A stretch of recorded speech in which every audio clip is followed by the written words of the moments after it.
السلام علیکم ورحمۃ اللہ وبرکاتہ۔ پیارے دوستو، آج کا موضوع بڑا اہم اور دل کو جھنجھوڑنے والا ہے کہ ہم اللہ کی نافرمانی کیوں کرتے ہیں۔ یہ سوال ہر مومن کے دل میں کبھی نہ کبھی ضرور اٹھتا ہے۔ آخر ہم جانتے بھی ہیں کہ اللہ دیکھ رہا ہے، حساب ہوگا، جنت و جہنم حق ہے، پھر بھی ہم گناہوں میں کیوں پڑ جاتے ہیں۔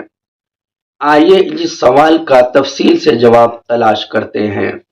سب سے پہلے جانتے ہیں اللہ کی نافرمانی کیا ہے۔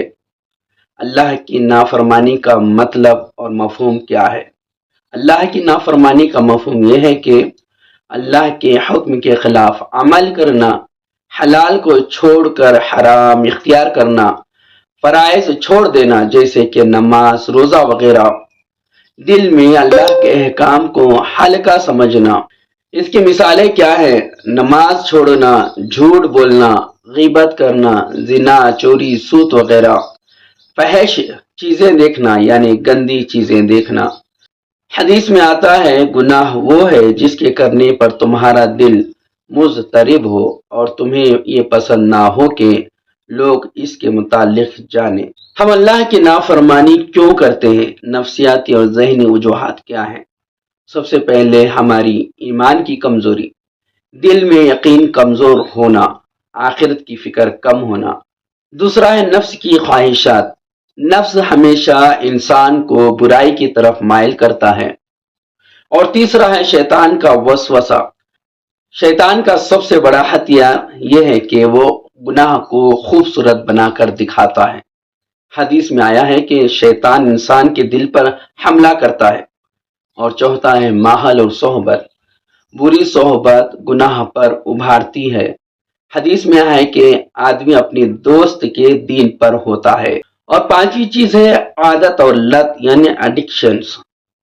گناہ عادت بن جائے تو چھوڑنا مشکل ہو جاتا ہے، یعنی گناہ کرتے رہنے سے گناہ کی عادت ہو جاتی ہے، اس کی لت پڑ جاتی ہے اور اس کو چھوڑنا مشکل ہو جاتا ہے۔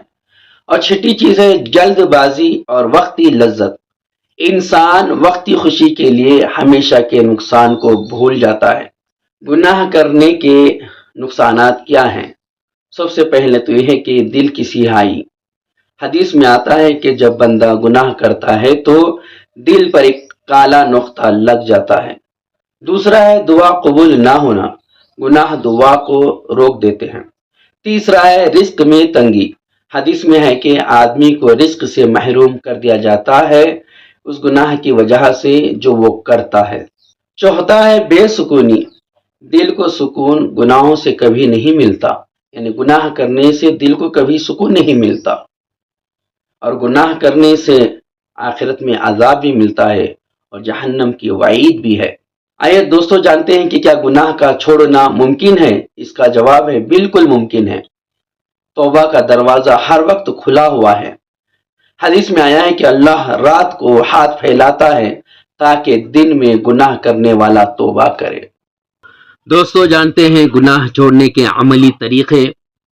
سب سے پہلا تو ہے اللہ کا خوف دل میں پیدا کریں، موت کو یاد کریں، اچھی صحبت اختیار کریں، فارغ وقت یعنی خالی وقت میں اللہ کو یاد کریں، اس کی عبادت کریں اور نیک کاموں میں وقت لگائیں۔ توبہ کے بعد دوبارہ گناہ نہ کرنے کا ارادہ کریں، نیکی کے ذریعے گناہوں کو مٹائیں۔ ایک واقعہ حضرت رابعہ بصری رحمۃ اللہ علیہ نے فرمایا، خدا کی قسم میں جہنم کے خوف سے یا جنت کے شوق میں عبادت نہیں کرتی بلکہ میں اللہ کی محبت میں عبادت کرتی ہوں۔ دوسرا واقعہ حضرت عمر رضی اللہ تعالیٰ عنہ نے فرمایا، ہم نے گناہوں کو چھوڑا اس لیے نہیں کہ وہ ہمارے لیے مشکل تھے بلکہ اس لیے کہ ہمیں معلوم تھا کہ اللہ تعالیٰ دیکھ رہا ہے۔ ایک شخص نے امام احمد بن حنبل رحمۃ اللہ علیہ سے پوچھا، کب تک انسان گناہ چھوڑنے کی کوشش کرتا رہے؟ امام صاحب نے فرمایا، جب تک شیطان زندہ رہے تو بھی کوشش کرتا رہے۔ پیارے دوستو، ہم سب انسان ہیں، ہم سب سے غلطیاں ہوتی ہیں، لیکن اللہ غفور رحیم ہے۔ اگر ہم سچے دل سے توبہ کر لیں تو اللہ سب معاف فرما دیتا ہے۔ آئیے اپنے دل پر ہاتھ رکھ کر وعدہ کریں کہ ہم نماز کبھی نہ چھوڑیں گے، حرام کمائی سے بچیں گے، سچ بولیں گے، نظر کی حفاظت کریں گے، کسی کا دل نہیں دکھائیں گے، کیونکہ آخر میں سب کچھ ختم ہو جائے گا سوائے اعمال کے۔ یاد رکھو، گناہ چھوڑنا مشکل نہیں، اگر دل میں اللہ کی محبت بس جائے۔ اگر آپ لوگوں کو آج کی ویڈیو پسند آئی ہو تو اسے ضرور شیئر کریں، کیونکہ شاید آپ کے شیئر کرنے سے کسی کی زندگی بدل جائے۔